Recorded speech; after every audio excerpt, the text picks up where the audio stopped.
Well, there were some cheers, or some chants rather, of shame inside the legislative chamber when this bill passed by a vote of 74 to 40. Reporters here at Queen's Park have just wrapped up a lengthy scrum with the Minister of Education. He calls this a good day, and he also accused critics of this bill of wanting to divide rather than listen and come together. This bill does a couple different things on the education front.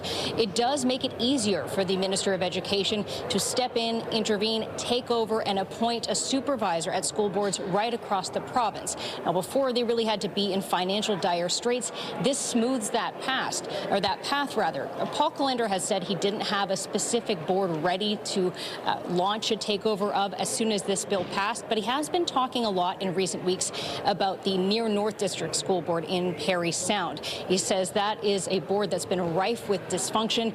You've seen trustees trying to undermine projects, a high school there that has been under construction for years. Parents didn't know that it wasn't going to be ready for the school year until late August. And so in recent weeks, we've had students learning in a half demolished school. And so he says that's the sort of thing that's just not acceptable. A board that he has certainly been eyeing for potential takeover. It also forces school boards to take on a school resource program. That's where you see police officers in schools if a local police service wants to offer them. That also has raised a lot of anger and frustration.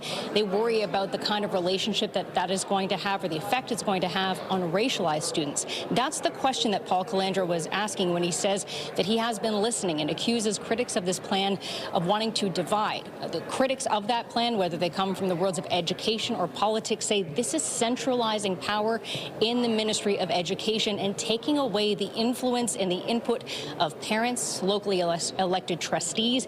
They say that they're going to continue to fight this, though it's not really clear what that fight might look like, whether it's protests or other measures. All of this, of course, is coming in the context of the greater review that the Minister of Education is doing at education governance, taking a look at whether school boards still make sense in their current form. He has mused very publicly in recent months about maybe doing away with trustees altogether. Paul Calandra has said he will make a decision on that front by the end of the year. Reporting live from Queen's Park, I'm Siobhan Morris. Nathan and Michelle, back to you. All right. Thank you, Siobhan.